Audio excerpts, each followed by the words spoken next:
안녕하세요. 국악을 사랑하는 여러분. 국악사랑 채널에 오신 걸 환영합니다. 저는 우리 전통 악기와 관련된 재미있는 옛 이야기를 전해드리는 국악사랑의 장구동이입니다.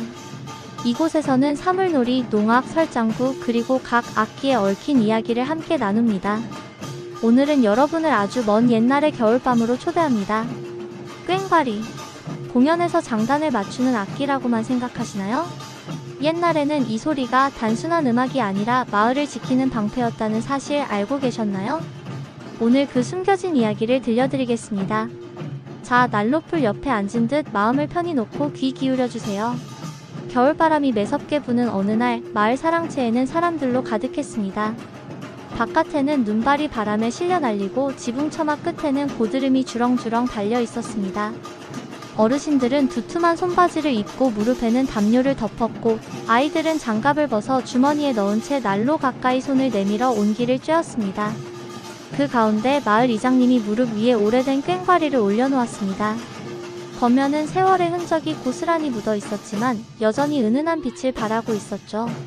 얘들아, 너희 이 꽹과리 소리를 들어본 적 있지? 네, 풍물패에서 들어봤어요. 그래. 하지만 이게 공연용 악기만은 아니었다는 건 아느냐? 아니요. 옛날엔 이 울림이 사람 목숨을 살렸단다. 아이들의 눈이 동그랗게 커졌습니다. 그 순간 방 안은 고요해졌고 바깥 바람 소리마저 멀리서만 희미하게 들려왔습니다. 옛날 전기가 없던 시절 밤은 그야말로 암흑이었습니다. 달이 뜨지 않으면 사람 얼굴조차 보이지 않았죠. 그럴 때 길을 밝혀주는 건 바로 관솔불이었습니다. 관솔은 소나무 속에 진이 가득한 부분입니다. 잘게 쪼개서 불을 붙이면 활활 타오르며 달콤하고 진한 소나무 향이 풍겼습니다. 멀리서도 그 불빛은 또렷하게 보였죠. 하지만 불빛만으로는 위험을 완전히 막을 수 없었습니다. 왜냐고요? 호랑이는 빛을 피했지만 배가 고프면 불빛을 무시하고 달려들었으니까요. 그래서 사람들은 불과 함께 소리를 가져갔습니다. 그게 바로 꽹과리였습니다. 한겨울 눈이 펑펑 내리던 날, 마을 사람 15명이 장터에서 돌아오고 있었습니다. 그들은 관솔불을 들고 꽹과리를 치며 길을 나섰습니다. 발걸음마다 뽀드득 뽀드득 소리가 났고 차가운 바람은 얼굴을 핥히듯 스쳤습니다. 앞장선 노인은 묵묵히 꽹과리를 치고 있었습니다. 그 울림은 골짜기를 따라 멀리까지 울려 퍼졌죠. 그런데 갑자기 후! 거센 바람이 불어 맨 앞에 관솔불이 꺼져버렸습니다. 어머, 불이 꺼졌어요. 멈추지 마세요. 꽹과리를 울려요. 그 순간 숲속에서 스르르 하는 소리가 났습니다. 모두의 발걸음이 얼어붙었습니다. 그때 어둠 속에서 번쩍이는 두 개의 눈동자가 나타났습니다. 그 빛은 가만히 사람들을 응시하다가 천천히 다가왔습니다. 노인은 앞으로 나섰습니다. 그리고 힘껏 꽹과리를 울렸습니다. 꽹! 꽹! 그 날카로운 금소금이 계곡을 울리고 눈발 속을 가르며 퍼져나갔습니다. 순간 그 눈동자가 휙 돌아서 숲속으로 사라졌습니다. 사람들은 긴 숨을 내쉬고 꺼진 불을 다시 붙였습니다. 그리고 서로의 어깨를 두드리며 길을 재촉했습니다. 하지만 이건 시작에 불과했습니다. 옛날 조선시대 한양 서쪽에는 무악재라는 고갯길이 있었습니다. 지금은 도로와 건물이 들어서 그 흔적이 많이 사라졌지만 그 시절 무악재는 호랑이의 소굴로 악명이 높았습니다. 사람들은 이 고갯길을 지나야 장터에 갈 수 있었고 또 한양으로 물건을 팔러 가거나 편지를 전하려면 반드시 넘어야 했습니다. 하지만 혼자서 그 길을 가는 건 호랑이 굴로 가는 행위나 다름없었죠. 그래서 마을 사람들은 무악재의 법칙이라는 규칙을 세웠습니다. 무악재를 지날 때는 반드시 10명 이상이 무리를 지어 앞과 뒤에서 꽹과리를 치며 걸어야 한다. 이는 단순한 미신이 아니었습니다. 당시 사람들은 경험으로 알고 있었습니다. 꽹과리 소리를 들으면 호랑이가 50호 밖으로 피한다는 것을. 꽹과리의 날카로운 금소금은 단순히 귀를 거슬리는 소리가 아니었습니다. 산속의 짐승들에게는 이 소리가 자신을 위협하는 존재가 있다는 신호였습니다. 특히 호랑이는 예민한 청각을 가졌기 때문에 이 소리를 싫어하고 피했다고 전해집니다. 게다가 꽹과리를 치며 무리를 지어 걷는 모습은 멀리서 보면 덩치 큰 괴물 무리가 움직이는 것처럼 보였을 겁니다. 호랑이 입장에서는 괜히 덤볐다가 상처라도 입을 수 있으니 피하는 게 당연했죠. 어느 겨울날 서쪽 마을에서 장터를 다녀온 상인들이 무학재를 넘고 있었습니다. 앞쪽에는 이 마을에서 가장 힘센 장정 둘이 서 있었고 그 뒤에는 나이 지긋한 노인과 아낙네들 그리고 어린아이들이 뒤따랐습니다. 맨 뒤에는 젊은 청년 셋이 꽹과리를 번갈아치며 따라오고 있었죠. 길은 얼어붙어 미끄러웠고 양옆으로는 키 큰 소나무들이 하늘을 가리고 있었습니다. 그날따라 이상하게도 바람이 잦아들고 눈도 내리지 않았습니다. 마치 숲 전체가 숨을 죽인 듯 고요했습니다. 왜 이렇게 조용하지? 글쎄, 오늘은 참 이상하네. 소리를 늦추지 마라.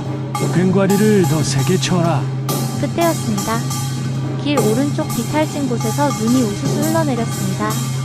모두가 고개를 돌린 순간 짙은 줄무늬와 함께 거대한 그림자가 나무 사이로 스쳐갔습니다. 호랑이냐! 뒤로, 모두 뒤로 물러서요. 호랑이는 움직이지 않았습니다. 그저 낮게 엎드린 채 꼬리를 천천히 흔들며 무리를 바라보고 있었습니다. 그 눈빛은 사냥감을 고르는 사냥꾼의 그것이었습니다. 앞장선 장정이 허리를 굽혀 관솔부를 높이 들었습니다. 하지만 호랑이는 눈을 가늘게 뜨고 천천히 앞으로 발을 내디뎠습니다. 그 순간 지금이다. 꽹과리를 세차게 울려라. 깽! 깽!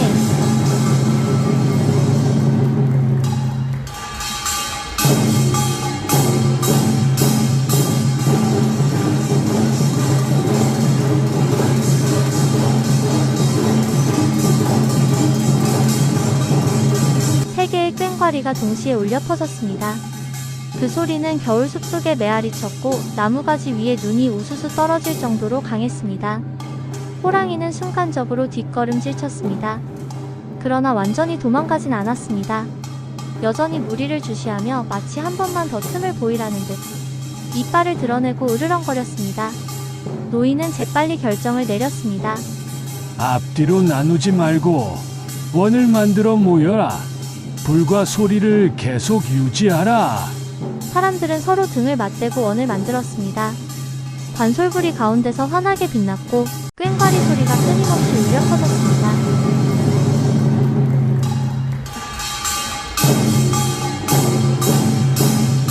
호랑이는 몇 번이나 접근하려 했지만 그때마다 꽹과리 소리에 주춤하며 물러났습니다.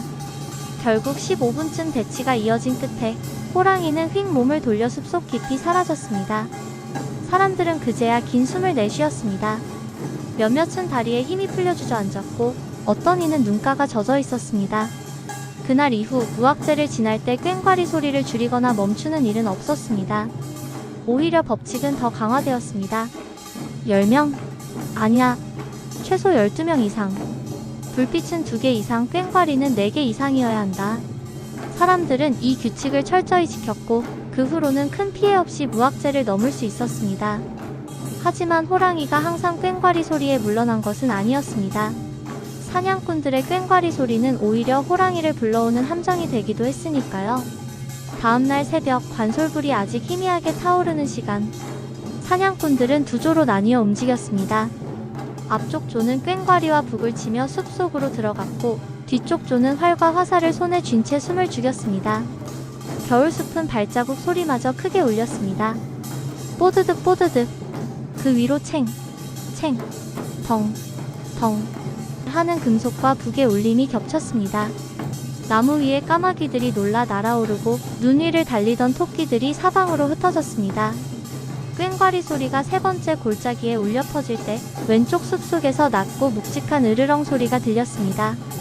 앞쪽 조의 젊은 사냥꾼이 손짓했습니다. 조심하라. 눈 사이로 거대한 발자국이 나타났고 그 뒤로 호랑이의 줄무늬가 천천히 모습을 드러냈습니다. 그 눈빛은 번뜩였고 숨소리는 차갑게 공기를 갈랐습니다. 계획대로라면 호랑이는 꽹과리와 북소리를 피해 위쪽 계곡으로 이동해야 했습니다. 하지만 이번 호랑이는 달랐습니다. 오히려 소리가 나는 쪽으로 마치 도대체 내 놈들이 뭐하는 건지 보겠다는 듯 성큼성큼 다가왔습니다. 앞쪽 조의 노인이 순간적으로 눈치를 챘습니다. 이놈, 싸움에 익숙한 놈이야. 함부로 자극 말고 물러서라. 하지만 이미 늦었습니다. 호랑이는 큰 울음소리를 내며 앞으로 돌진했습니다. 그 기세에 관솔불이 바람에 꺼지고 사람들은 눈 위로 나동그라졌습니다. 뒤쪽 조의 활잡이 셋이 긴장 속에 화살을 당겼습니다. 슝, 슝, 휙. 세 발의 화살이 연달아 날아갔지만 호랑이는 믿기지 않을 만큼 재빠르게 몸을 틀어 피했습니다. 대신 꽹과리를 치던 젊은 사냥꾼 하나가 발을 헛디뎌 눈 속에 넘어졌고 호랑이는 곧장 그쪽으로 향했습니다. 그 순간 옆에 있던 장정이 자신의 꽹과리를 번쩍 들어 호랑이 정면을 향해 힘껏 올렸습니다. 깽깽.